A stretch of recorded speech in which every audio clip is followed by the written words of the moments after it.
guys! Good morning! Hello people! Ayan, so welcome sa ating kusina again and again! Ayan guys, so for today's video is maaga tayo kasi nga may order sa atin. Magluluto tayo ng balalit guys, balalit.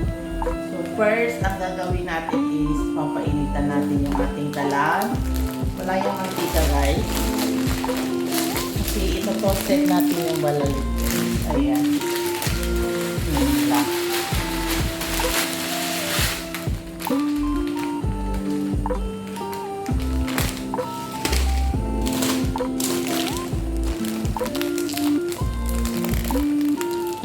Dalawa yung gagawin ko guys.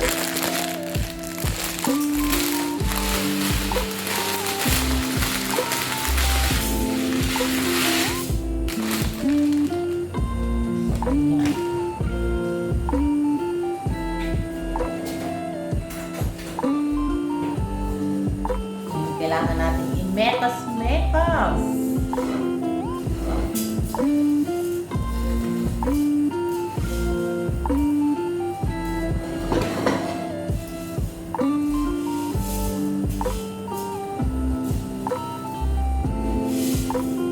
Minsan guys, may isang ano tawag nito, may dalawang uri ng paggawa ng balalit guys. Merong direct na siya, ibubuhit mo na lang din siya.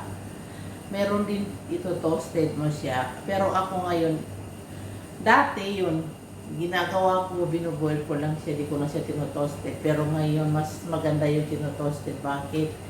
Kasi, kumbaga, may iwasan mo yung magiging ano siya, kumbaga, baka ma-overcook, tapos masisira yung ano, yung noodles, yung ano niya.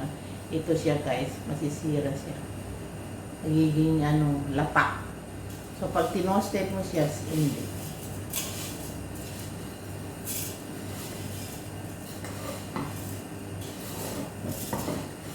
So, ayan.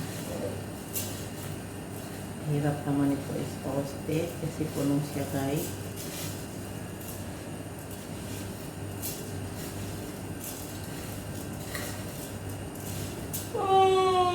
Gusto ko pa matulog guys, ang sakit ng katawan ko dahil kahapon sa paglinis namin sa kabilang bahay.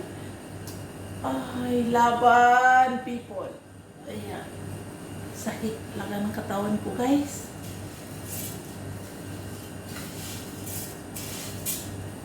So ayan, pagkatapos natin guys ito toast is i-start na natin nilagyan ng tubig kasi para i-boil siya. So, ayan. Ipapakita ko sa inyo mamaya pag na-toasted na siya.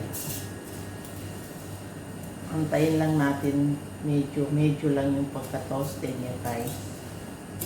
Para lagyan natin ng tubig. So, ayan.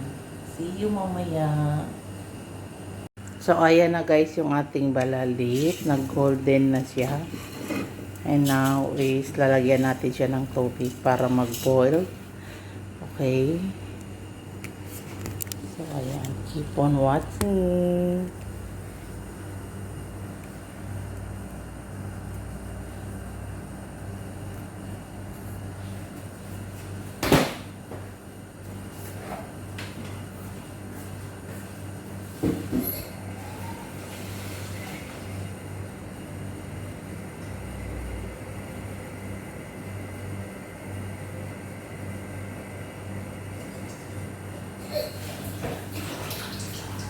So, ito na guys, lalagyan natin ng tubig. Bismillah.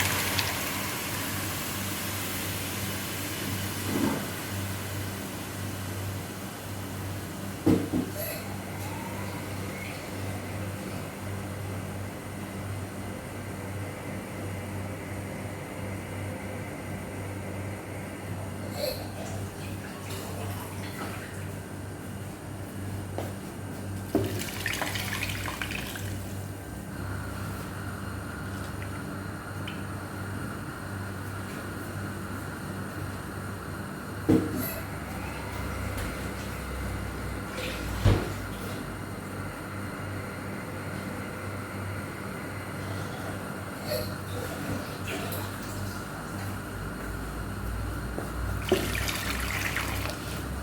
ayan, okay na yung tubig, guys. So, mag-aantay lang tayo na kukulo siya. Ayan.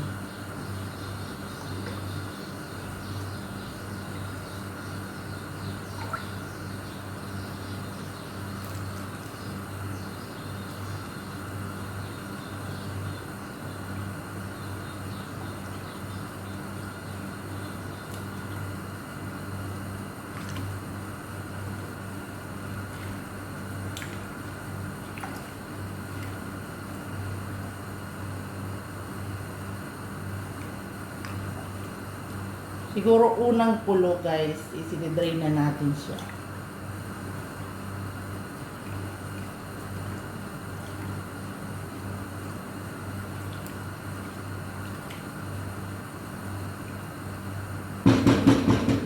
Ayan, tatakpan natin. See you! Guys, so ito na yung ating balalit, guys. Na-drain ko na siya. Then, nilagyan ko na siya ng asukal at saka cardamom powder. And then, itong kaldero natin, guys, is nilagyan ko ng mantika. And then, mainit yan siya, guys. So, ready na ilalagay natin yung balalit dito kasi para may stain siya. Okay? See you. So, ayan, guys. Sa balalit, guys, is kailangan natin ng eggs. So, ayan. Yung kalan natin, guys. Yung frying pan natin is may mantika na. So, ang kailangan, i-recommend ko talaga sa inyo, guys, is yung gamitin nyo yung yung frying pan is yung yung non-sticky. Kasi nga, pag gagawa kayo ng itlog, hindi siya hindi siya hassle. Ayan. So, iyan yung itlog natin. So, simple lang. Gagawin natin yung itlog na hindi siya scrambled egg, guys. Yung para siyang bread.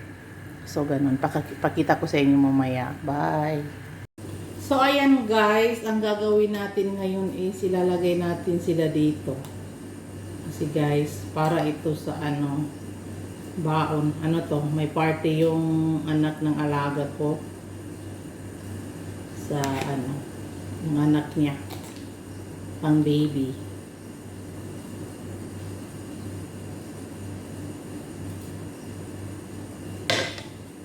Para tayo nagbibenta, guys. Ayan, oh. Tapos yung itlog, guys, is ilalagay natin sa taas. Ganyan lang ang itsura ng balalit.